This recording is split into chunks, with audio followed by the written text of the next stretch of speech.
As you know, The Hobbit was published decades before The Lord of the Rings and was turned into its prequel retroactively. This meant inconsistencies or things that needed to be clarified so that The Hobbit fit the wider narrative of The Lord of the Rings. As such, newer editions of The Hobbit were different and, among other things, they introduced the One Ring.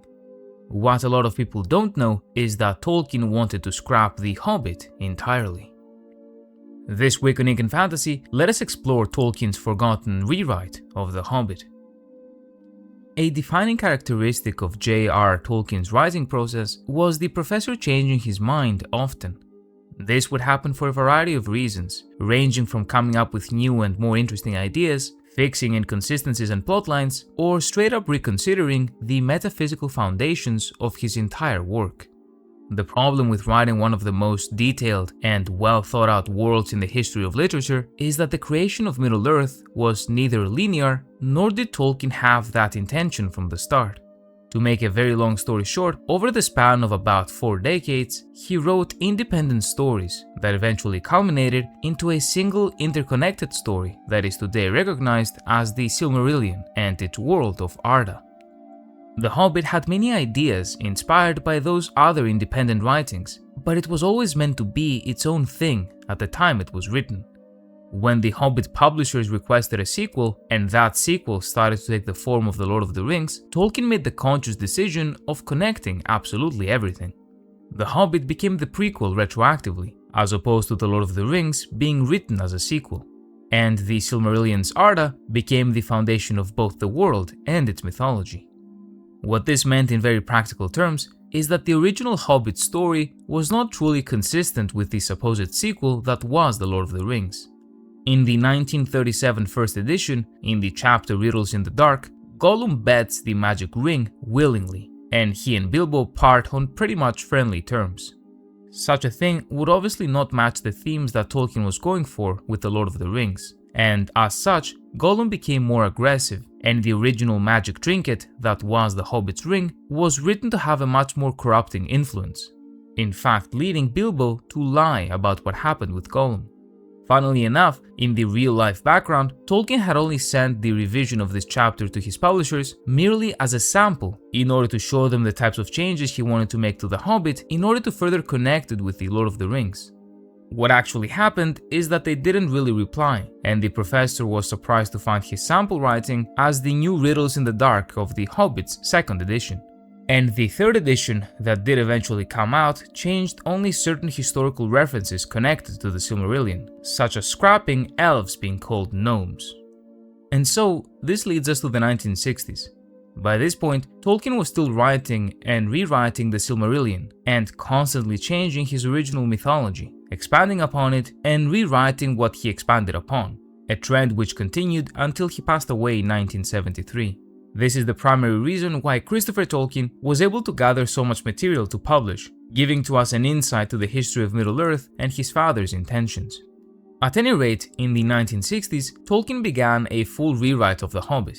Not merely edit with new additions, changing a few lines in a few chapters, or just altering historical and mythological references.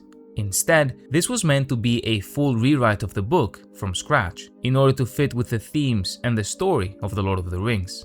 The ultimate culmination of The Hobbit turning into a retroactive prequel that was never meant to have a sequel.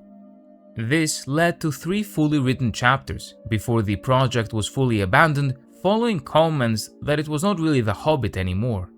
The light-hearted nature of the original book was now closer to the seriousness of even the most serious parts of The Lord of the Rings. I will read only one portion that we will compare so that you get an idea, and later we will discuss the changes made to the lore and the story. In the original, Tolkien writes, "Good morning," said Bilbo, and he meant it. The sun was shining, and the grass was very green. But Gandalf looked at him from under long bushy eyebrows that stuck out further than the brim of his shady hat. "What do you mean?" he said. "Do you wish me a good morning, or mean that it is a good morning whether I want it or not? Or that you feel good this morning, or that it is a morning to be good on?" "All of them at once," said Bilbo. Whereas in the rewritten version he says, "Good morning," said Bilbo cheerily. "The sun was shining and the grass was very green. but Gandalf looked at him from under his bushy eyebrows that bristled beneath the brim of his hat. "What do you mean," he said, "that it is a fine morning and you feel pleased with yourself? Perhaps you wish me to feel pleased too. I may, we'll see." "Indeed, I hope you will," said Bilbo. Personally, not only do I find it way less whimsical and fun, but it just doesn't roll off the tongue the same way. This example can be found throughout the rewritten chapters, and characters like Gandalf especially are entirely different people. It seems as if the magic that made The Hobbit what it was, as originally a children's book, was gone for the sake of providing a consistent prequel to The Lord of the Rings, as well as a book connected to his beloved and equally rewritten Silmarillion. In the new version, Thorin and the company have a stop at Bree and the Prancing Pony. There are references to rangers, as well as numerous mentions of places that our protagonist went to in The Lord of the Rings.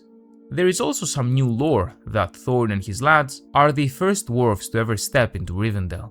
Most importantly, other than the change of tone, was that the narration was completely changed, and every reference made with the narrator's voice in the first person was removed. On this whole situation, John Rateliff, the scholar behind the history of The Hobbit, writes that we do not know this person's identity, but apparently her response was something along the lines of, "This is wonderful, but it's not The Hobbit." She must have been someone whose judgment Tolkien respected, for he abandoned the work and decided to let The Hobbit retain its own autonomy and voice rather than completely incorporate it into The Lord of the Rings as a lesser prelude to the greater work. And with this, the input of a friend he trusted, Tolkien stopped rewriting The Hobbit and became content with his two masterpieces being a little different. They were both the result of their time in Tolkien's life, and were the products of different ideas and visions that were connected through a little unorthodox circumstances. Nonetheless, this whole situation showcases the professor's perhaps obsession with perfection and consistency for his writings, something that contributed greatly to the Silmarillion being released only after his death, as well as a trait that was commented on regularly by the people closest to him. C.S. Lewis and the Inklings noting that Tolkien certainly took his time, though the result was, more often than not, truly incredible. And, in my view, the story of this Hobbit attempt, as well as that of his abandoned sequel to The Lord of the Rings, show that Tolkien knew when to stop and why. He trusted his gut and those closest to him, and did not pursue something that could have damaged his legacy. But what do you think? Should Tolkien have rewritten The Hobbit? If you'd like to support the channel and not miss out on future videos, please consider subscribing. You can also click the link on the right to become a channel member and get early access to all of my content.